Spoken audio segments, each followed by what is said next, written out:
नमो लोये सौहरिहन्ताणम् नमो लोये सौहृदानम् नमो लोये सौभागिर्यानम् नमो लोये सौज्यायानम् नमो लोये सौत्रिकावती सावनम् ओंकारमिन्दु संयुक्त नित्यम् जायन्ति योगिनः कामदम् औषधम् च ओंकाराय नमो नमः मङ्गलम् भगवान् यो मङ्गलम् गौतमो मङ्गलम् कुन्कुण्डार्यो विजेन्द्रमोसु मङ्गलम् नमः समरिसाराय स्वानुभूत्या चकास्ते स्वभावाय भवाय सर्वाः विभावनिदाता।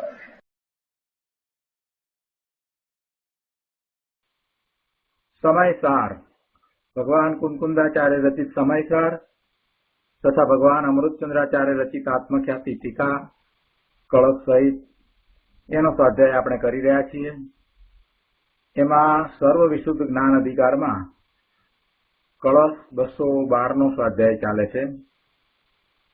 કળશ 212 એ વાત આવી કે પોતાની અનંત શક્તિથી પ્રકાશમાન હોવા છતાં એટલે કે અનંત શક્તિ સહિત હોવા છતાં દ્રવ્ય એટલે વસ્તુ એ બીજી અન્ય વસ્તુના સંયોગમાં હોય તો પણ તે અન્ય વસ્તુમાં પ્રવેશતી નથી। અન્ય વસ્તુની બહાર એ લોટે છે તો પણ એ અન્ય વસ્તુની અંદર પ્રવેશતી નથી, કારણ કે દરેક વસ્તુઓ પોતપોતાના સ્વભાવમાં સ્થિત છે, નિશ્ચિત છે। તેથી આચાર્યદેવ એમ કહે છે કે આવું વસ્તુનું સ્વરૂપ હોવા છતાં જીવો મોહ પામીને પોતાના સ્વભાવથી ચલિત થઈને શા માટે વ્યાકુળ થાય છે અને દુઃખી થાય છે, શા માટે ક્લેશ પામે છે। અને ભાવાર્થમાં પંડિતજીએ પણ એમ સમજાવ્યું કે વસ્તુ સ્વભાવ તો નિયમ રૂપે એવો છે કે એક વસ્તુની અંદર બીજી કોઈ વસ્તુ મળે નહીં, ભેગી થાય નહીં। અને આવું હોવા છતાં આ મોહી જીવો પરજ્ઞેયો સાથે પોતાને પારમાર્થિક સંબંધ છે એમ માનીને દુઃખી થાય છે, ક્લેશ પામે છે। આ મોટું અજ્ઞાન છે। આ કળશનો અર્થ ભાવાર્થ આપણે કર્યા છે। એની ઉપર પૂજ્ય ગુરુદેવ કાંજી સ્વામીએ જે પ્રવચન આપ્યું છે તેના અંશો પણ આપણે કર્યા છે। કળશ 212 ના ભાવાર્થ ઉપર પૂજ્ય ગુરુદેવે જે પ્રવચન આપ્યું છે એના અંશો આજે આપણે લઈએ। પ્રવચન રત્નાકર ભાગ 9મો, પાના નંબર 333, કળશ 212 ભાવાર્થ ઉપરનું પ્રવચન। વસ્તુ સ્વભાવ તો નિયમ રૂપે એવો છે કે કોઈ વસ્તુમાં કોઈ વસ્તુ મળે નહીં। પંડિતજીએ આ વાત સમજાવી છે। હવે ગુરુદેવ એનો વિસ્તાર કરીને કહે છે અહીંયા પાના નંબર 333 ઉપર બીજા પેરેગ્રાફમાં કે જો આ ચોખ્ખી વાત કરી છે કે કોઈ વસ્તુમાં કોઈ વસ્તુ મળે નહીં એવો વસ્તુનો સ્વભાવ છે। શું કહ્યું કે જગતમાં અનંતા દ્રવ્યો છે, તેઓ પરસ્પર ભિન્ન ભિન્ન છે, જુદા જુદા રહ્યા છે, કોઈ કોઈમાં પ્રવેશતા નથી। દરેક દ્રવ્ય પોતે પોતાનું અસ્તિત્વ જાળવીને રહ્યું છે। કોઈ દ્રવ્ય પોતાનું અસ્તિત્વ ગુમાવતું નથી, કોઈ દ્રવ્યનો નાશ થતો નથી અને જેવું છે તેવું જ રહે છે, એ બદલાતું પણ નથી। દ્રવ્ય તરીકે કોઈ પણ દ્રવ્ય બદલાતું નથી। એ દ્રવ્ય અનંત ગુણનો સમૂહ છે તો એમાં કાંઈ ફેરફાર થતો નથી। બહાર પર્યાયમાં જે બદલાવ છે તે ક્ષણિક છે, પણ મૂળ દ્રવ્યમાં કાંઈ ફેરફાર થતો નથી અને એમ જ અનંત દ્રવ્યો રહ્યા છે, એમ જ એ અનંતપણું છે। જો એમ ન હોય અને બે દ્રવ્ય ભેગા થઈ જાય તો અનંતપણું રહી શકે નહીં। એટલે અહીંયા કહે છે કે જગતમાં અનંતા દ્રવ્યો છે, તેઓ પરસ્પર ભિન્ન ભિન્ન છે, પાસે પાસે રહ્યા હોય છતાંય જુદા છે। કોઈ કોઈમાં પ્રવેશતા નથી. એક દ્રવ્ય બીજા દ્રવ્યોથી બહાર જ લોટે છે, આવો વસ્તુ સ્વભાવ છે. માટે કોઈ એક દ્રવ્ય બીજા અન્ય દ્રવ્યનું કાર્ય કરતું નથી. આ મહાસિદ્ધાંત છે. અજ્ઞાનીને બહારમાં નિમિત્ત દેખીને ભ્રમણા થાય છે. એમ કે ગુરુની વાણી સાંભળવાથી જ્ઞાન થાય છે. કેમ કે ગુરુની વાણી પણ છે અને એને જ્ઞાન પણ થયું છે. એને જ્ઞાન થયું છે એ એની જીવની પર્યાયમાં થયું છે, અને ગુરુની વાણી છે તે જળ છે, એ ભાષા વર્ગણાનું પરિણામ છે, ભાષા વર્ગણાની પર્યાય છે. એટલે બે વસ્તુ જુદી છે. છતાંય નિમિત્તને દેખીને એને એમ થાય છે કે આ ભાષા વર્ગણાની પર્યાય એટલે કે ગુરુની વાણી, એનાથી મને જ્ઞાન થયું.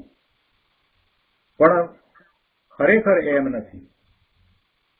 સમાધિ શતક શ્લોક 75 આવે છે કે પરમાર્થે આત્મા જ આત્માનો ગુરુ છે, બીજો કોઈ નથી.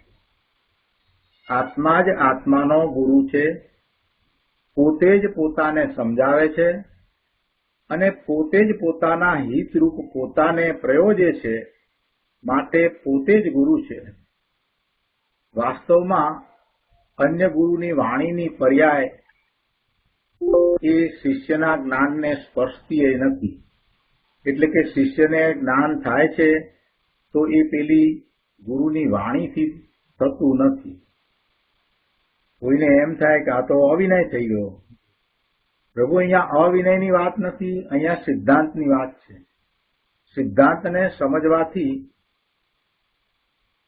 સિદ્ધાંતને જ્યારે સમજીએ ત્યારે વસ્તુનું સ્વરૂપ સમજાય છે, અને સમજાય છે ત્યારે જે સમજે છે એને જ સાચો વિનય પ્રગટે છે. જે સમજ્યો જ નથી એને તો સાચો વિનય પણ હોતો નથી. એટલે ગુરુની વાણી એ નિમિત્ત છે અને પોતાને જ્ઞાન થાય છે. આ વાતને સમજવાથી ઘણો મોટો ઉપકાર થાય છે. આ વાતને જો એ સમજે નહીં તો એ ગુરુની વાણી એવી મળે ત્યારે જ્ઞાન થાય. અમને તો એવા ગુરુ મળ્યા નહીં એટલે અમને જ્ઞાન થતું નથી. પ્રત્યક્ષ ગુરુ વિના અમે શું કરીએ? આવી બધી ઊંધી માન્યતામાં એ પ્રમાદમાં બેસી રહે છે. શિબિરમાં ઘણીવાર ઘણા લોકોએ મને આ પ્રશ્ન પૂછ્યો છે કે પ્રત્યક્ષ ગુરુ વિના કેવી રીતે જ્ઞાન થાય? પ્રત્યક્ષ ગુરુ તો હોવા જોઈએ ને, કૃપાળુ દેવે પણ કહ્યું છે. પણ એમ સમજતા નથી કે જ્ઞાન કરવું એ પોતાનો અધિકાર છે. પોતાનામાં જ્ઞાન ગુણ રહ્યો છે અને એ જ્ઞાન ગુણનું પરિણમન સદાય થાય છે. પોતે જ્ઞાન સ્વભાવી છે. આ વાત ભગવાનના જ્ઞાનમાં જ આવી છે. તો એ વાતને તો એને પકડવી નથી. અને પેલી કહેવત છે ને કે નાચવું નહીં એટલે આંગણું વાંકવું, એમ એ અમને તો ગુરુ મળતા નથી, પ્રત્યક્ષ ગુરુ નથી, આવી બધી ઊંધી વાત કરે છે. પણ આ સિદ્ધાંતની વાતને એ પકડી રાખે તો બધું સહેલું ને સહજ છે. સિદ્ધાંત એમ કહે છે કે આત્મા જ આત્માનો ગુરુ છે, બીજો કોઈ નહીં. પોતે જ પોતાને સમજાવે છે અને પોતે જ પોતાના હિતરૂપ પોતાને પ્રયોજે છે. માટે પોતે જ ગુરુ છે. વાસ્તવમાં અન્ય ગુરુની વાણીની પર્યાય તો શિષ્યના જ્ઞાનને સ્પર્શતી પણ નથી. એટલે કે જ્યારે જ્ઞાન થાય છે ત્યારે એ વાણીથી થાય છે એમ નહીં, પણ જ્યારે જ્ઞાન થાય છે ત્યારે ઉચિત નિમિત્ત હોય છે, યોગ્ય નિમિત્ત હોય છે, અનુકૂળ નિમિત્ત હોય છે. એ ગુરુની વાણી હોય કે સાક્ષાત તીર્થંકર ભગવાનની વાણી હોય કે શાસ્ત્ર હોય. એટલે યોગ્ય નિમિત્ત હોય, ઉચિત નિમિત્ત હોય, અનુકૂળ નિમિત્ત હોય. એ વખતે એવું દ્રવ્યશ્રુત હોય ને હોય જ. એક અથવા બીજી રીતે એવા નિમિત્ત હોય છે. પણ નિમિત્ત કાંઈ કરતું નથી. પોતે પુરુષાર્થ કરી અને જ્ઞાન પ્રાપ્ત કરે છે. દરેકની જ્ઞાન ક્રિયા એની પોતાની છે. કોઈ કોઈને જ્ઞાન કરાવી શકતું નથી. અને જ્ઞાન થાય છે એને જ આ વાત સમજાય છે. એટલે એ વિનયથી એમ કહે છે કે મને આને કારણે જ્ઞાન થયું. પણ જે આ વાતને સમજતા નથી એ હજી ગુરુની કૃપાની આશા રાખીને બેઠા છે કે ગુરુની કૃપા થશે તો અમને જ્ઞાન થશે. એ મૂંડ મિથ્યા દ્રષ્ટિ જ નહીં, પરંતુ સાથે સાથે પ્રમાદી છે. એ પ્રમાદી છે. એમને જ્ઞાન કરવા માટેનો પુરુષાર્થ ઉપડ્યો જ નથી. એટલે એ એમ કહે છે. જેને પુરુષાર્થ ઉપડ્યો છે એ તો સમજે છે કે ઉચિત નિમિત્ત મળવાનું જ છે, યોગ્ય નિમિત્ત મળવાનું જ છે, અને જ્ઞાન કરે છે. અને પછી એ વખતે જે નિમિત્ત હતું એ માટે એ વિનય પણ કરે જ છે. ગુરુની વાણીની પર્યાય તો શિષ્યના જ્ઞાનને સ્પર્શતી પણ નથી. બહુ સરસ વાત કરી છે. પણ એનો અર્થ એવો નથી થતો કે શિષ્ય ગુરુ પ્રત્યે અનાદર કરે, તોછડાઈ કરે, પોતે અભિમાન કરે. આવો અર્થ નથી થતો. જો શાસ્ત્રમાંથી જેવા અર્થ કાઢવા એવા કઢાય, પોતાની યોગ્યતા પ્રમાણે અર્થ નીકળે.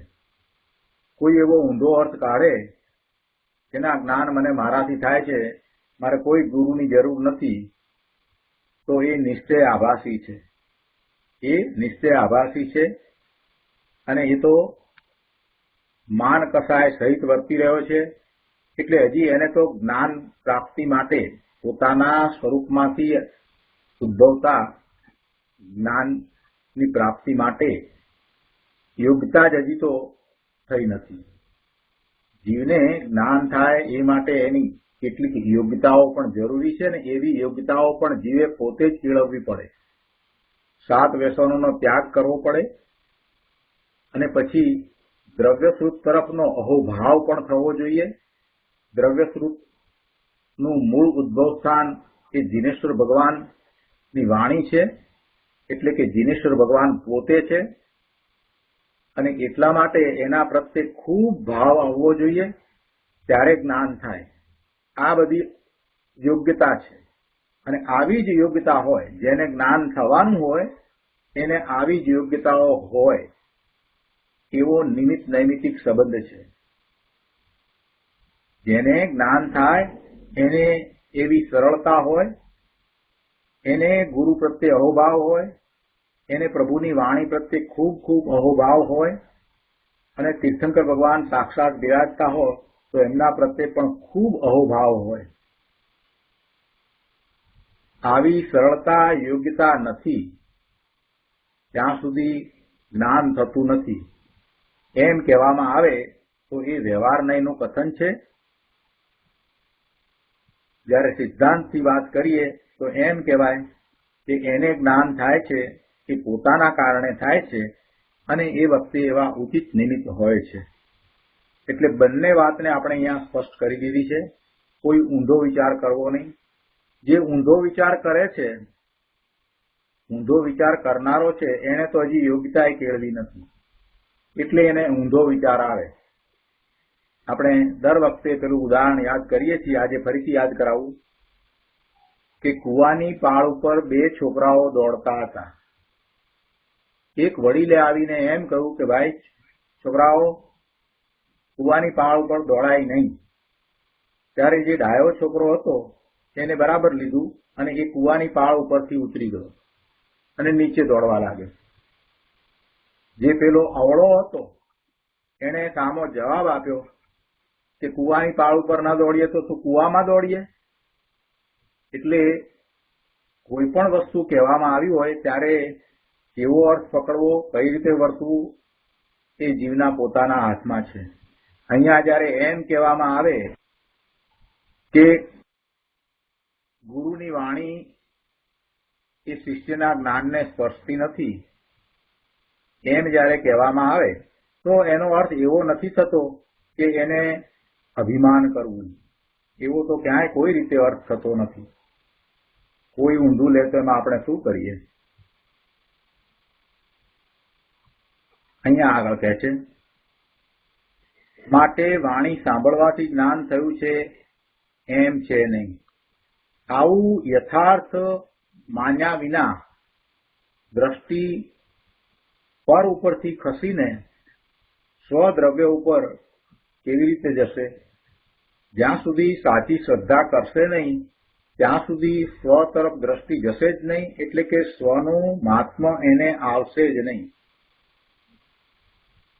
આ સિદ્ધાંતને સમજીને એને તો દ્રષ્ટિ સ્વ તરફ કરવાની છે કે પોતે જ્ઞાન સ્વભાવી છે, પોતે પરિપૂર્ણ છે, અને એમ પોતાના સ્વરૂપનું મહાત્મ્ય લાવીને એને દ્રષ્ટિ સ્વ તરફ કરવાની છે. એના જ્ઞાન દર્શનના ઉપયોગને સ્વ તરફ વાળવાના છે. એટલે અહીંયા ગુરુદેવ કહે છે કે યથાર્થ સમજ્યા વિના, યથાર્થ શ્રદ્ધા કર્યા વિના એની દ્રષ્ટિ પરદ્રવ્યો ઉપરથી ખસીને સ્વ ઉપર કેવી રીતે જાય, અને દ્રષ્ટિ દ્રવ્ય સ્વભાવ ઉપર ગયા વિના સમ્યક દર્શન પણ નહીં થાય. એટલે સત્ય સમજવું અને દ્રષ્ટિને પર પરથી ખસેડીને સ્વ તરફ લઈ જવી. ધ્રુવને ધ્યેય બનાવી ધગસથી ધ્યાનની ધૂણી દખાવ્યા વિના કદીએ ધર્મ ન થાય. ધ્રુવ જે ત્રિકાળ શુદ્ધ રહે છે, જે ક્યારેય બદલાતું નથી, જેમાં કોઈ મલિનતા વ્યાપતી નથી, એ અનંત ગુણોનો પિંડ, એવું એ ધ્રુવ એને ધ્યેય બનાવીને એનું લક્ષ્ય કરીને પૂરી એકાગ્રતાથી નિર્વિકલ્પ ધ્યાનમાં પોતાના સ્વરૂપનો અનુભવ થાય છે, અને ત્યાંથી જ ધર્મની શરૂઆત થાય છે. મારી પર્યાય બીજાથી થાય, અન્યથી થાય, પરથી થાય, અને પરની પર્યાય ને હું કરું, પરની પર્યાય મારાથી થાય, એવું માનનાર તો મૂંડ મિથ્યા દ્રષ્ટિ છે. અહીંયા કહે છે કોઈ વસ્તુમાં મળે નહીં, ભળે નહીં, બે વસ્તુઓ ભેગી થઈ અને એક બને નહીં, એ અચલિત નિયમ છે. એ નિયમમાં કાંઈ ફેરફાર થાય નહીં. છતાં મોહી જીવ પર જ્ઞેયો સાથે મારે પારમાર્થિક સંબંધ છે એમ માનીને ક્લેશ પામે છે, તે મોટું અજ્ઞાન છે. જુઓ, દેવ ગુરુ શાસ્ત્ર સાથે કે સ્ત્રી પુત્ર પરિવાર સાથે મારે પારમાર્થિક સંબંધ છે એવું માનનારા મૂંડ મોહી જીવ છે. દેવ ગુરુ શાસ્ત્ર ઇત્યાદિ તો બધા પર જ્ઞેય છે, જ્ઞાનથી ભિન્ન છે, જ્ઞાનમાં એ જણાય છે. અહીં જીવની જ્ઞાનની અવસ્થા થાય તે કાળે જીનબિંબ કે જીનવાણી એ બધા પણ બાહ્ય નિમિત્ત છે, અને એવા નિમિત્ત ભલે હો, પણ તે જીનબિંબ કે જીનવાણી જ્ઞાનની પર્યાયમાં પ્રવેશ કરી જ્ઞાનને કરે છે એમ નથી. જીનબિંબ કે જીનવાણી તો જ્ઞાનને અડતા સુદ્ધા નથી, તેઓ જ્ઞાનથી બહાર જ રહે છે.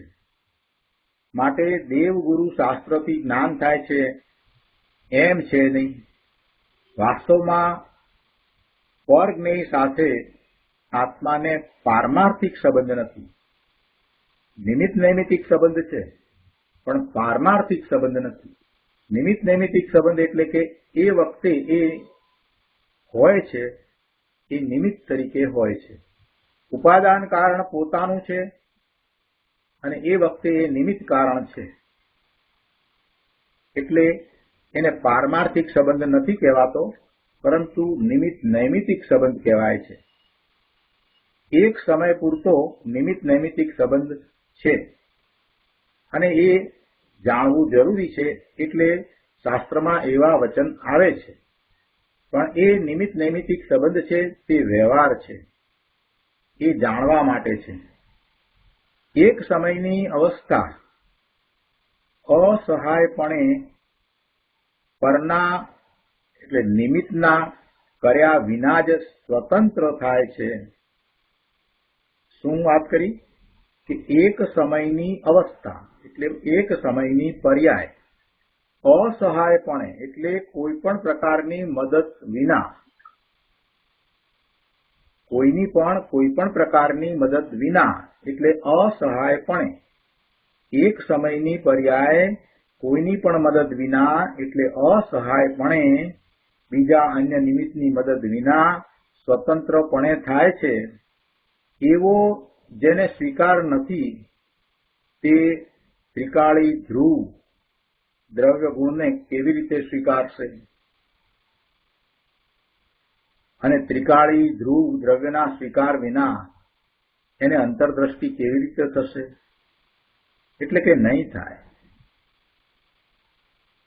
આટલી વાત આવી એટલે કોઈએ પ્રશ્ન કર્યો કે હા, પણ શ્રીમદજીએ તો કહ્યું છે ને કે ઉપાદાનનું નામ લઈ એ જે તજે નિમિત્ત, પામે નહીં પરમાર્થને, રહે ભ્રાંતિમાં સ્થિત.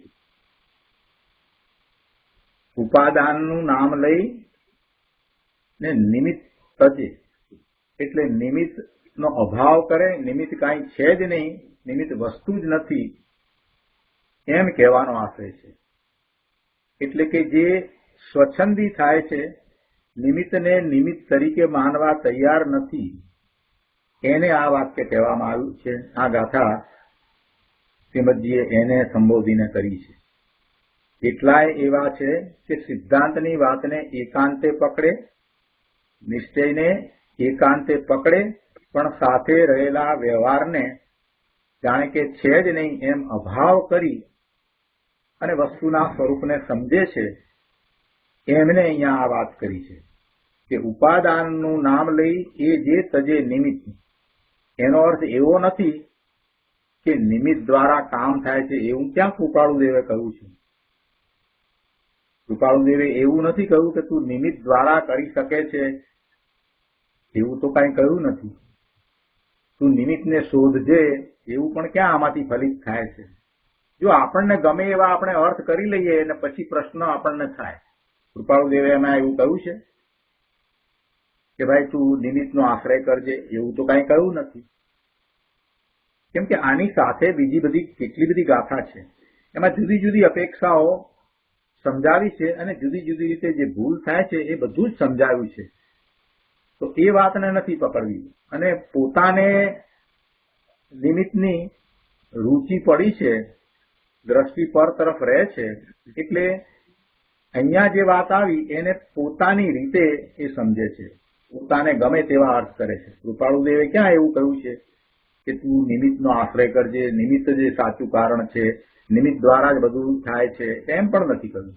અને એમ પણ નથી કહ્યું કે નિમિત્ત અને ઉપાદાન બે ભેગા થાય ને પછી કાર્ય થાય છે, એવું પણ કાંઈ નથી કહ્યું. માત્ર એમ જ કહ્યું છે કે ઉપાદાનનું નામ લઈ એ જે તજે નિમિત્ત એટલે નિમિત્તને બિલકુલ કાઢી નાખે, અભાવ કરી નાખે, એટલે નિમિત્તને ગણે જ નહીં, નિમિત્તના અસ્તિત્વનો સ્વીકાર કરે નહીં. એટલે કે એક સમયની પર્યાય એનો જેને સ્વીકાર નથી એવો જે નિશ્ચય આભાસી થાય, જે વેદાંતની માન્યતા છે એવું.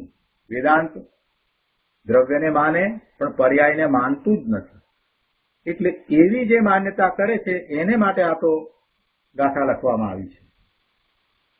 જે વાત છે તેને બરાબર સમજવી જોઈએ ને, કયા અર્થમાં કઈ વાત કહેવાય છે એને જેમ છે તેમ ન સમજીએ તો પછી મતિ કલ્પનાએ ઊંધા અર્થ કરવાથી પોતાના પરમાર્થ સ્વરૂપની પ્રાપ્તિ નહીં થાય. એટલે એવા નિશ્ચય આભાસીને માટે આ વાત કરી છે કે ઉપાદાનનું નામ લઈ એ જે તજે નિમિત્ત, પામે નહીં પરમાર્થને, રહે ભ્રાંતિમાં સ્થિત. ગુરુદેવ સમજાવે છે, જો ભાઈ એ તો ઉપાદાનના નામે જેને એકાંત નિશ્ચય આભાસ છે એની વાત છે.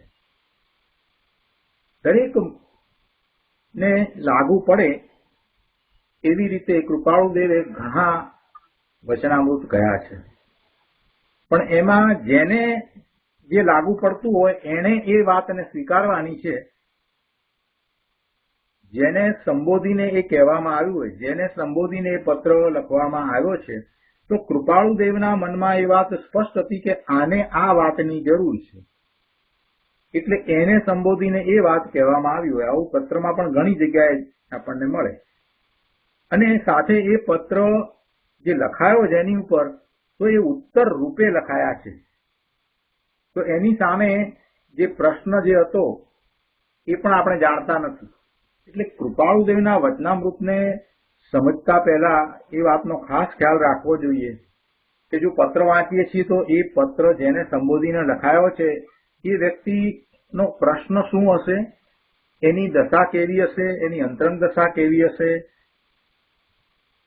એટલે એને સંબોધીને એ વખતે કૃપાળુદેવને જે યોગ્ય લાગ્યું હશે તે લખાયું હશે. એને એકાંતે લેવાય નહીં.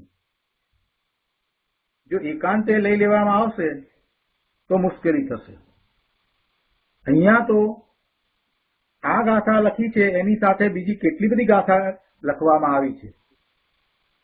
શુષ્ક જ્ઞાની વિશે પણ લખવામાં આવ્યું છે અને જ્ઞાન વિના પણ કાંઈ થતું નથી એમ પણ લખવામાં આવ્યું છે અને એક જ માર્ગ છે એમ પણ લખવામાં આવ્યું છે. તો આ બધી વાતનો સમગ્રપણે આપણે ખ્યાલ રાખવો જોઈએ. એટલે આ જે કહેવામાં આવ્યું છે એ તો જે નિશ્ચય આભાસી છે, એકાંત નિશ્ચય આભાસ જેને વર્તે છે એને એ કહેવામાં આવ્યું છે. ગુરુદેવ બહુ સ્પષ્ટ કરે છે કે એ તો ઉપાદાનના નામે જેને એકાંત નિશ્ચય આભાસ છે એની વાત છે. સ્વાધ્યાયમાં કોઈ પહેલે દિવસે અહીંયા બેસી ગયા હોય આજે અને એક જ વાતને પકડી રાખે અને પછી કાલથી એ પ્રમાણે વર્તવાનું ચાલુ કરી દે તો મુશ્કેલી થાય. એટલે તો દ્રવ્યાનુયોગના શાસ્ત્રો અને ચરણાનુયોગના શાસ્ત્રો બંને સાથે વાંચવા જોઈએ, સમજવા જોઈએ અને એની સમજ માટે કરણાનુયોગનો પણ એવો જ અભ્યાસ કરવો જોઈએ. એટલે બધા શાસ્ત્રો નો અભ્યાસ કરવામાં આવે તો જ વસ્તુનું સાચું સ્વરૂપ સમજાય, નહીતર પછી એકાંતે આ નિશ્ચય આભાસી થઈ અને એ ભ્રમમાં રહે. ઉપાદાનનું નામ લઈને જે અંતર એકાગ્રતા કરતો નથી અને ધર્મીને હોય છે એવા બાહ્ય સાધનોને ઉઠાપે છે. જો બાહ્ય સાધનોને ઉઠાપે છે એમ કહેવામાં ગુરુદેવનો આશય શું છે કે આ સિદ્ધાંતની વાત જાણીએ છીએ તે પછી પોતાના સ્વરૂપની પ્રાપ્તિનો પુરુષાર્થ કરીએ છીએ તો બાહ્યના જે સાધનો છે તેને વ્યવહારથી સાધન કહેવામાં આવે છે. જેમ કે 7 વ્યસનોનો ત્યાગ, સરળતા, નિર્મળતા, નિરઅભિમાનીપણું, આ બધું જે છે તે હોય ને હોય જ છે. પણ એ બધા દ્વારા કાંઈ જ્ઞાન થાય છે એમ પણ નથી. પણ જેને જ્ઞાન થાય એને એ બધું જ હોય, એ બધું હોય છે. પણ એ બધું હોય અને જ્ઞાનનો સાચો પુરુષાર્થ કરે નહીં તો કાંઈ જ્ઞાન થતું નથી, તો માત્ર શુભ ભાવ છે. એટલે એ અર્થમાં અહીંયા વાત કરી છે. કે છે કે એ તો ઉપાદાનના નામે જેને એકાંત નિશ્ચય આભાસ છે એની વાત છે. ઉપાદાનનું નામ લઈ જે અંતર એકાગ્રતા કરતો નથી અને ધર્મીને હોય છે એવા બાહ્ય સાધનોને ઉઠાપે છે એવા સ્વચ્છંદી જીવને કહે છે કે પરમાર્થની પ્રાપ્તિ થતી નથી, એને પરમાર્થની પ્રાપ્તિ થતી નથી. હવે આમાં નિમિત્તથી ઉપાદાનના કાર્ય થાય છે એમ ક્યાં આવ્યું? અહીં તો ધર્મીને હોય છે એવા બાહ્ય સાધનોને જે સર્વથા માનતો નથી એવા બાહ્ય સાધનોને સર્વથા છોડે છે, એટલે અભાવ કરીને એ છોડે છે અથવા તો સર્વથા એનો ઇનકાર કરે છે એની વાત છે. એવો સ્વચ્છંદી જીવ મોક્ષ માર્ગને પામતો નથી. જેને સિદ્ધાંતનો સ્વીકાર છે એ તો સમજે છે કે જ્યારે ઉપાદાનનું બળ છે અને જ્યારે કાર્ય થાય છે ત્યારે ઉચિત નિમિત્ત હોય જ છે. એને તો ક્યાંય ભ્રમ નથી. જેને સિદ્ધાંતનો સ્વીકાર છે એને સાથે એવો સિદ્ધાંતનો સ્વીકાર પણ છે જ કે કાર્ય થાય છે પોતાથી જ થાય છે અને એ વખતે ઉચિત નિમિત્ત હોય છે. એટલે એને તો કોઈ પ્રશ્ન નડતો જ નથી. એવી માન્યતા સમજીને કરી છે એને કાંઈ નડતું જ નથી. પણ જે એકાંતે ના મને મારાથી જ્ઞાન થાય છે એમ આવ્યું શાસ્ત્રમાં, એટલે પછી નિમિત્ત હોય જ નહીં એમ જે માને છે એને આ વાત સમજાવી છે. એટલે આમાં કાંઈ વિરોધાભાસ આવતો નથી. કરુણા કરી અને ગુરુદેવ સમજાવે છે કે ભાઈ નિમિત્ત એક ચીજ છે ખરી, એક વસ્તુ છે, એક સમયની પર્યાય એનું અસ્તિત્વ છે, બીજું અન્ય દ્રવ્ય એ વખતે છે તે નિમિત્ત છે, અને એ પણ જે કાર્ય થાય છે એ પ્રમાણે અનુકૂળ છે, ઉચિત છે. આટલી બધી તો વાત કરી છે, પણ એ નિમિત્ત પોતે કંઈ કરે છે એમ નથી. અને એ એટલા માટે કહ્યું કે જો એ નિમિત્ત કંઈક કરે છે, જો એવી ઊંધી માન્યતા કરવામાં આવશે તો જીવ પ્રમાદી થશે. નિમિત્તની આશા રાખી અને એ પ્રમાદી થશે. સિદ્ધાંતને સ્વીકારવાથી નિમિત્તનો સ્વીકાર પણ એમાં આવી જાય છે કે નિમિત્ત હોય છે. નિમિત્ત એક ચીજ છે ખરી, તેનો ઇનકાર કરે તે અજ્ઞાન છે, અને નિમિત્તથી ઉપાદાનમાં કાર્ય થાય છે એમ માને તે ભ્રાંતિ છે, એ પણ અજ્ઞાન છે. ફરી પ્રશ્ન કર્યો કે તો નિયમસારમાં તો એમ આવે છે કે કાળ દ્રવ્ય વિના દ્રવ્યોમાં પરિણમન ન થાય, આ કેવી રીતે છે? કાળ દ્રવ્ય જુદું, એનું પરિણમન એના કારણે પોતાનું થઈ રહ્યું છે, અને અહીંયા બીજા અનંત દ્રવ્યોના પરિણમન પણ થઈ રહ્યા છે. એક સીધી સાદી વાતને સમજીએ તો એ તો સમજાઈ જાય કે કાળ દ્રવ્ય ધારો કે બીજા દ્રવ્યોને પરિણમન કરાવતું હોય તો પછી કાળ દ્રવ્યને કોણ પરિણમન કરાવતું હશે? કાળ દ્રવ્યને કોણ પરિણમન કરાવતું હશે? એનું પરિણમન થાય છે ને, સમય બદલાય છે ને, આ સેકન્ડ ને મિનિટ ને આ બધા એ કાળ દ્રવ્યની તો પર્યાય છે. તો એ પરિણમન કોણ કરાવતું હશે? સ્વતંત્ર રીતે એને પરિણમન જો થઈ શકતું હોય કાળ દ્રવ્યને, તો પછી બીજા દ્રવ્યોને પણ સ્વતંત્ર રીતે જ પરિણમન થાય. કાળ દ્રવ્યના પરિણમનને કારણે બીજા દ્રવ્યનું પરિણમન થાય તો પછી કાળ દ્રવ્યનું પરિણમન કોણ કરાવતું હશે? જરા તર્કથી વિચાર કરે તો એને ખ્યાલ આવે કે તો પછી કાળ દ્રવ્યનું પરિણમન કોણ કરાવે? એટલે દરેક દ્રવ્યનું પરિણમન તો સ્વતંત્ર રીતે થાય છે, પણ કાળ દ્રવ્યનું પરિણમન છે એ દ્વારા આપણે બીજા દ્રવ્યના પરિણમનને સાપેક્ષતા સહિત સમજીએ છીએ. એટલે એને સાપેક્ષ રાખીને, કાળ દ્રવ્યના પરિણમનને સાપેક્ષ રાખીને આપણે બીજા દ્રવ્યના પરિણમનને, પર્યાયોને સમજીએ છીએ. એવું નથી કે કાળ દ્રવ્ય એને પરિણમન કરાવે. એક દ્રવ્ય બીજા દ્રવ્યને પરિણમાવી શકે જ નહીં. આ તો સિદ્ધાંત છે.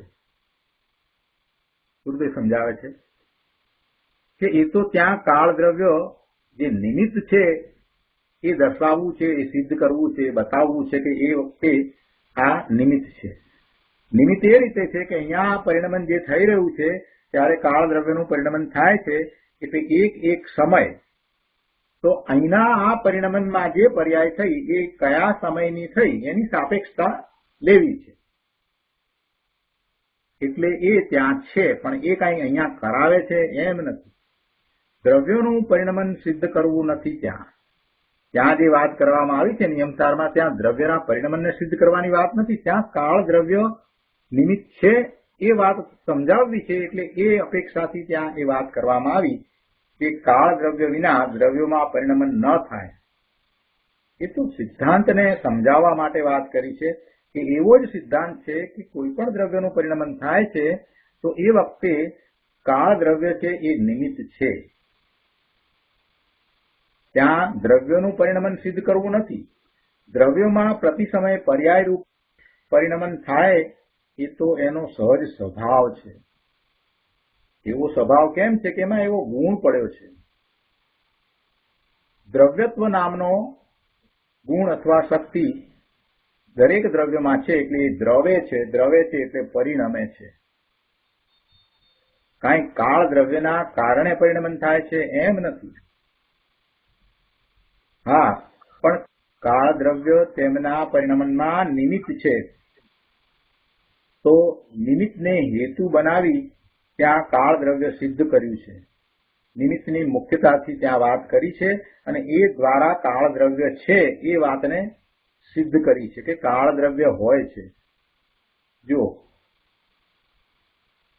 શ્વેતાંબર માન્યતામાં 5 દ્રવ્યો માને છે, કાળ દ્રવ્યને દ્રવ્ય તરીકે નથી માનતા. એટલે અહીંયા આચાર્ય ભગવાને 6 દ્રવ્ય છે એ સિદ્ધ કરવું હતું, એટલે એ દર્શાવ્યું કે ના, કાળ દ્રવ્ય છે ને છે, અને એ જ બીજા અન્ય દ્રવ્યોના પરિણમનમાં નિમિત્ત છે. એ દ્રવ્ય એટલે કે કાળ દ્રવ્ય ન હોય તો બીજા દ્રવ્યના પરિણમન ન થાય, એમ પછી વાત કરવામાં આવી. એટલે એમ કહી દીધું કે કાળ દ્રવ્ય વિના દ્રવ્યોમાં પરિણમન ન થાય, પણ એ દ્વારા મૂળ તો કાળ દ્રવ્ય છે એ વાત સિદ્ધાંતની વાત છે એ સમજાવવી છે. 5 દ્રવ્ય નહીં પણ 6 દ્રવ્ય છે.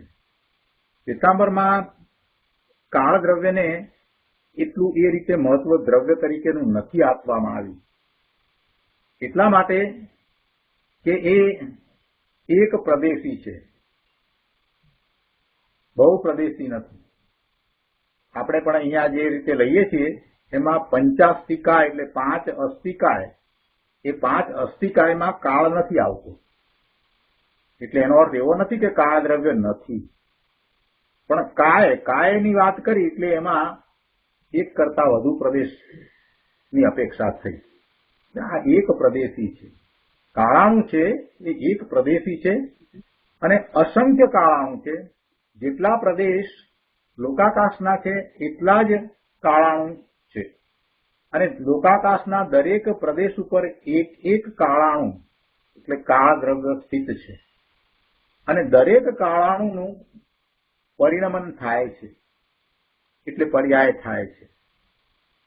તો આ રીતે જેમ છે તેમ દ્રવ્યને સમજાવવું છે. દિગંબરમાં પણ 5ને અસ્તિકાય કયા છે, અને આ 6થું કાળાણું છે એને અસ્તિકાય નથી કહ્યું, પણ છતાંય એને કાઢી નથી નાખવું. એનું જેટલું મહાત્મ્ય છે, જેટલું મહિમા છે, જે રીતે છે તે રીતે સમજાવવું છે. ત્યારે કાળ દ્રવ્યની વાત કરતા હોય ત્યારે કાળ દ્રવ્યને સિદ્ધ કરવું છે કે ના, કાળ દ્રવ્ય આ રીતે છે, ત્યારે એ અપેક્ષાથી નિયમસારમાં આ રીતે કહેવામાં આવ્યું હોય એમ અહીંયા ગુરુદેવનું સમજાવવું છે. પણ કાંઈ કાળ દ્રવ્યના કારણે પરિણમન થાય છે એમ નથી, પણ કાળ દ્રવ્ય તેમના પરિણમનમાં નિમિત્ત છે, તો નિમિત્તને હેતુ બનાવી ત્યાં કાળ દ્રવ્ય સિદ્ધ કર્યું છે. બસ આટલી વાત છે. બાકી પર જ્ઞેય સાથે જે પોતાનો પારમાર્થિક સંબંધ માને છે તે ભ્રાંતિ સહિત મોહી મિથ્યાદ્રષ્ટિ જીવ છે, અને તે જગતમાં વૃથા ક્લેશને જ પામે છે, આવી વાત છે. તો કળશ 212 દ્વારા આપણે ઘણા સિદ્ધાંતો સમજ્યા, મૂળભૂત વાતોને સમજ્યા છીએ. હવે ફરીથી આગળની ગાથાઓની સૂચના રૂપે અમૃતચંદ્રાચાર્ય ભગવાન બીજું કાવ્ય કહે છે. કુમકુંદાચાર્ય ભગવાનની જે ગાથાઓ હવે પછી આવવાની છે એ માટે અમૃતચંદ્રાચાર્ય ભગવાને આ કળશ 212 કહ્યો, અને હવે ફરીથી કળશ 213 કહે છે, જે પણ હવે પછીની ગાથાઓની સૂચના રૂપે છે. તો કળશ 213 વસ્તુ ચ ઐકમ ઇહ ન અન્ય વસ્તુનો येन तेन खलु वस्तु वस्तु तत् निश्चयोऽयं परो परस्य कह किम करोति हि बहिर्लुत्थनपि. કળશના અર્થમાં અહીંયા કહે છે કે આ લોકમાં એક વસ્તુ અન્ય વસ્તુની નથી. ઇહ ચ येन एकम वस्तु अन्य वस्तुना न. તેથી ખરેખર વસ્તુ છે તે વસ્તુ જ છે. તેન ખલુ વસ્તુ તત વસ્તુ એ નિશ્ચય છે, અયમ નિશ્ચય. કહ અપર અપરસ્ય વહી લુઠન અપીહી કિં કરોતિ. આમ હોવાથી કોઈ અન્ય વસ્તુની બહાર લોટતા છતાં તેને શું કરી શકે?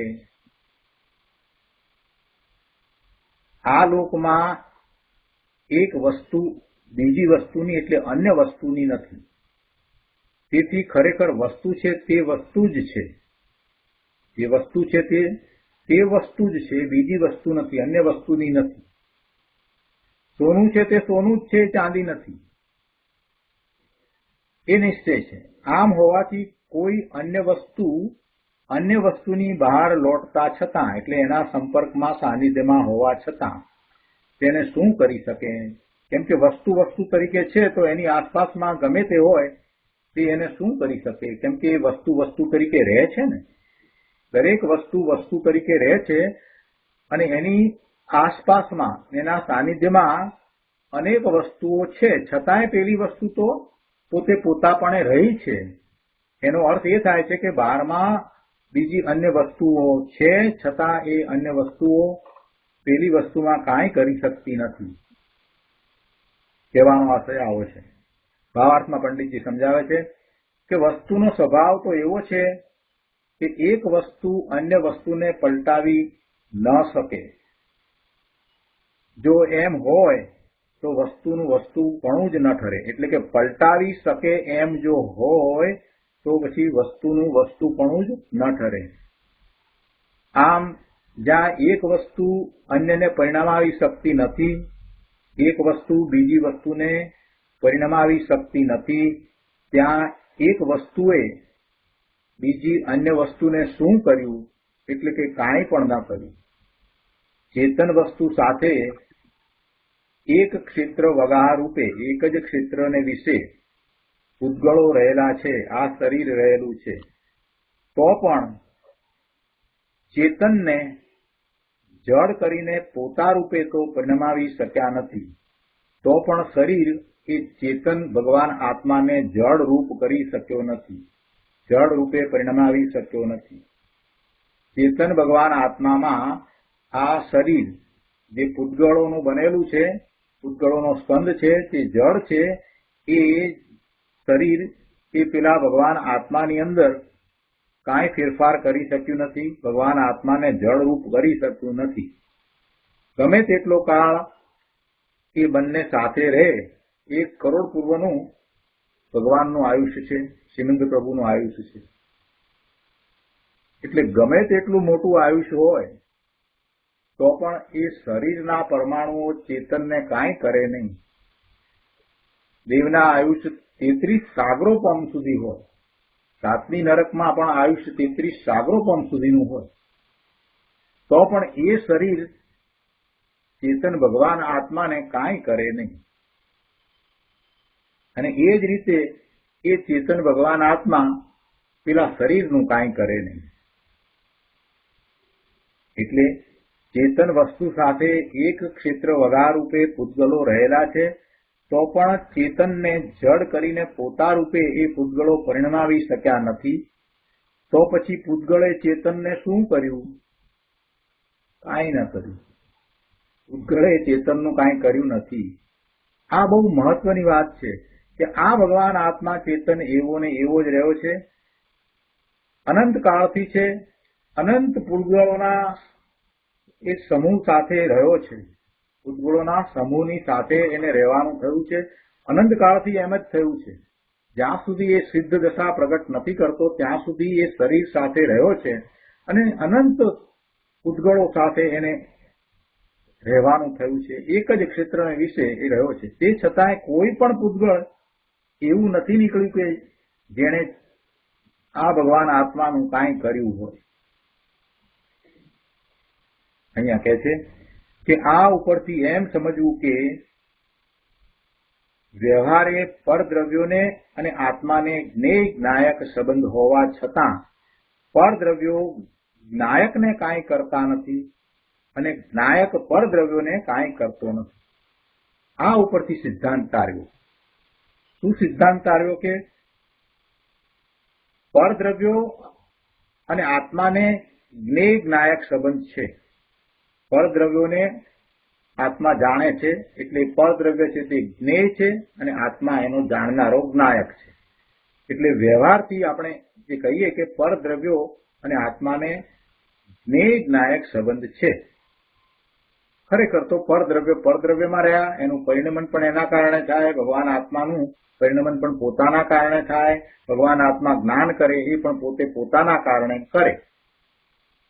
પણ પેલા પરદ્રવ્યનું જ્ઞાન કરે છે એટલે અહીંયા એમ ભ્રમ થઈ જાય છે કે પરદ્રવ્ય છે એટલે એનું જ્ઞાન આત્મા કરે છે, એ જ્ઞેય છે એનું જ્ઞાન આત્મા કરે છે. તો અહીંયા એમ કેવું છે કે એ જ્ઞેય છે માટે કાંઈ આત્મા એનું જ્ઞાન કરે છે એમ નથી. એ સંબંધ જ્ઞેય જ્ઞાયકનો સંબંધ છે એ વ્યવહારથી છે. એટલે પહેલી જ વાત મૂકી કે વ્યવહાર એ પરદ્રવ્યોને અને આત્માને જ્ઞેય જ્ઞાયક સંબંધ છે. અને એવું હોવા છતાં પરદ્રવ્યો જ્ઞાયકને કાંઈ કરતા નથી. જ્ઞાયકને કાંઈ કરતા નથી એટલે અહીંયા જ્ઞાયક શબ્દ મૂક્યો છે, જીવને કાંઈ કરતા નથી એમ નથી લખ્યું. જો એ બહુ શાંતિથી સમજવાનું, દરેકે દરેક શબ્દનું મહત્વ છે. જ્ઞાયકને કાંઈ કરતા નથી એટલે શું કહેવાનો આશય એ છે કે જ્ઞાયક જે જ્ઞાન કરે છે એમાં પેલા પરદ્રવ્યો કાંઈ કરતા નથી. એટલે કે આત્મા જ્ઞાન કરે એ ક્રિયામાં જે પેલા જ્ઞેય છે એ કાંઈ કરતા નથી. એટલે અહીંયા જ્ઞાયક શબ્દ મૂક્યો છે, જ્ઞાયકને કાંઈ કરતા નથી. આપણે પહેલા અગાઉ જે વાત કરતા કર્મની વાત લીધી એમાં એ આત્માને કાંઈ કરતા નથી, જીવને કાંઈ કરતા નથી એમ વાત લીધી. અહીંયા વાત બીજી સમજાવવી છે સાથે કે જ્યારે આત્મા જ્ઞાન કરે છે ત્યારે પણ જ્ઞેય કાંઈ કરતું નથી. જ્ઞેય શું છે? પરદ્રવ્ય છે. એટલે અહીંયા કહે છે કે જ્ઞેય જ્ઞાયક સંબંધ પરદ્રવ્યની સાથે જીવને છે, છતાં જ્ઞાયકને પેલા જ્ઞેયો કાંઈ કરતા નથી. એ પરદ્રવ્યો એ જ્ઞેય છે, એ પરદ્રવ્યો જ્ઞાયકને કાંઈ કરતા નથી. એટલે કે જ્ઞાયકનું જે કાર્ય જ્ઞાન કરવાનું થાય છે એમાં એ કાંઈ કરતા નથી. અને આ જ્ઞાયક એ પરદ્રવ્યોને કાંઈ કરતો નથી. તો આ કળશ ઉપર પૂજ્ય ગુરુદેવ કાંજી સ્વામીએ જે સમજ આપી છે એ પણ આપણે લઈએ. પ્રવચન રત્નાકર ભાગ 9મો, પાના નંબર 335, કળશ 213, શ્લોકાર્થ ઉપરનું પ્રવચન. ગુરુદેવ અહીંયા સમજાવે છે કે આ લોકમાં એક વસ્તુ અન્ય વસ્તુનું નથી. આ લોકમાં એક પણ વસ્તુ બીજી અન્ય વસ્તુની નથી. શું કહ્યું આ? કે જગતમાં અનંતા વસ્તુ એટલે કે દ્રવ્યો છે, અનંત આત્મા અને અનંત પૂતગળ પરમાણુઓ ઇત્યાદિ છે. અહીંયા કહે છે કે એક આત્મા બીજા આત્માનો નથી. પહેલી વાત, એક જ પ્રકારના દ્રવ્યની વાત લઈએ. સદસ્ય, આ જીવ, બીજો જીવ, ત્રીજો જીવ, ચોથો જીવ, બધા જીવ અપેક્ષાએ આપણે જે કહીએ તો એ જીવો પણ દરેક જીવ પોતે પોતા રૂપે છે, એ બીજા રૂપ નથી. એક આત્મા બીજા આત્માનો નથી.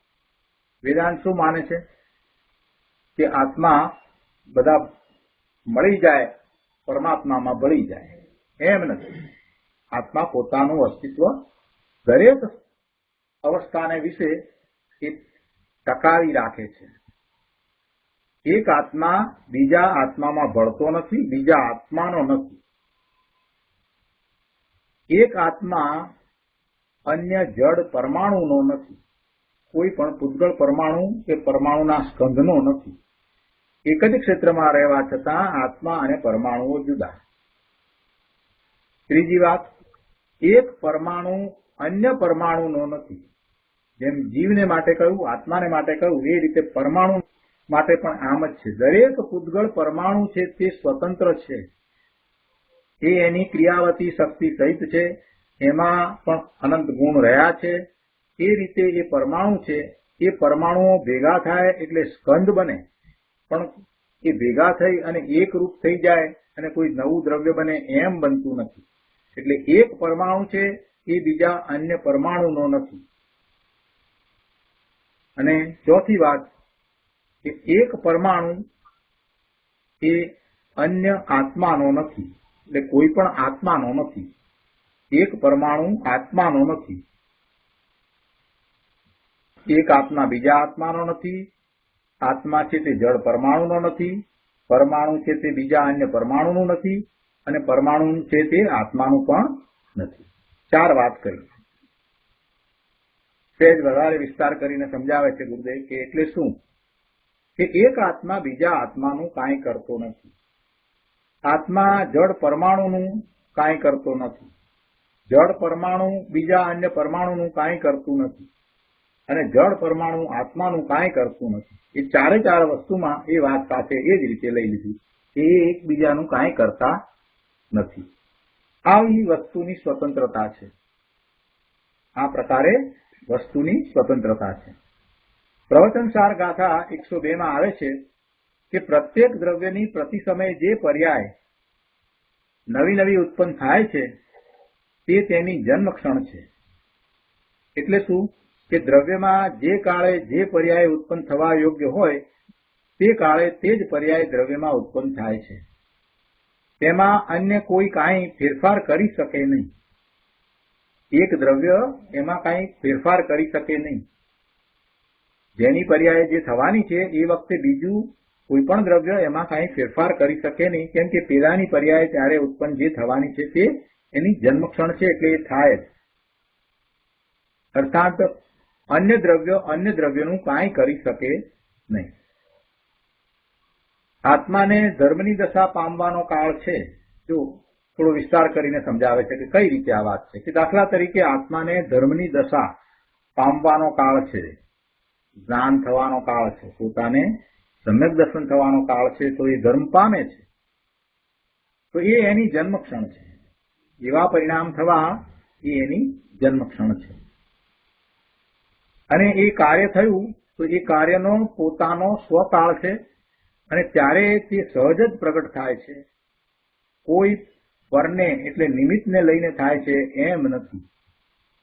આ સીધી સાદી વાત છે. આ વાત તો ઘણી વાર આપણે સમજ્યા છીએ. આગળ કહે છે કે આત્મા વસ્તુ છે, તેની પર્યાય થાય તે પોતાથી જ થાય. તે પર્યાયને બીજો કોઈ કરે એમ માનવું તે મોટો ભ્રમ છે. ભગવાન આત્મા પોતાના દ્રવ્ય ગુણ પર્યાયથી બિરાજમાન છે, અને તેમાં નવી નવી અવસ્થા થવી તે વસ્તુનું સહજ જ સ્વરૂપ છે. એ સહજપણે થાય છે. એ વખતે નિમિત્ત હોય છે, પણ નિમિત્ત આવે તો કાર્ય થાય એમ છે નહીં. જે હાજર છે તેને નિમિત્ત કહેવાય છે.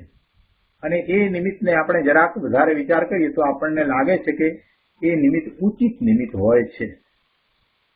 જો કાર્ય કરીએ ત્યારે ઉચિત નિમિત્ત આવે તો કાર્ય થાય એમ નહીં, પણ કાર્ય થયા પછીથી આપણે એનું એનાલિસિસ કરીએ, વિશ્લેષણ કરીએ, ત્યારે આપણને ખ્યાલ આવે કે આ કાર્ય થયું ત્યારે આ નિમિત્ત હતું, અને એ નિમિત્ત વિશે વિચારીએ તો ખબર પડે છે આપણને કે ના, એ ઉચિત નિમિત્ત હતું. વસ્તુમાં સમજવામાં જરાક ફેર છે. શું સમજવાનું છે કે ઉચિત નિમિત્ત હોય ત્યારે કાર્ય થાય એમ નહીં. પછી ઘણા લોકો આ રીતે લઈને બેસે પણ કે એવું નિમિત્ત હોવું જોઈએ ને, એમ નહીં. કાર્ય તો થવાનું જ છે, કેમ કે એ કાર્ય થવું, એ ક્ષણે એવું કાર્ય થઈ અને પર્યાય બદલાવી, એ તો એની જન્મ ક્ષણ છે. એ તો સ્વતંત્ર રીતે થાય જ છે. હવે એ થયા પછીથી તમારે શાંતિથી વિચાર કરવાનો કે એ વખતે નિમિત્ત શું હતું, તો તમને લાગશે કે ના, એ વખતે જે નિમિત્ત હતું એ બરાબર હતું, એ કાર્યને અનુરૂપ ઉચિત નિમિત્ત હતું. વસ્તુમાં ફેર છે સમજવામાં.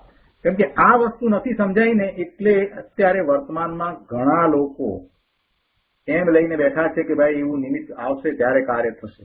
ના, એમ નથી. કાર્ય તો થાય જ છે, અને તમારે હવે પાછા ફરી અને વિચારવાનું છે કે આ કાર્ય થયું એ વખતે આવું નિમિત્ત હતું, અને એ નિમિત્ત ઉચિત નિમિત્ત કહેવાય. એ તો તમે એનાલિસિસ કરી અને પછી સ્ટેટમેન્ટ આપો છો. સમજમાં ફેર છે. તમે એમ સમજો છો કે નિમિત્ત આવશે ત્યારે કાર્ય થશે, ઉચિત નિમિત્ત તો હોવું જોઈએ ને, એમ નથી સમજવાનું. કાર્ય થાય ત્યારે જે નિમિત્ત છે તે ઉચિત હોય છે.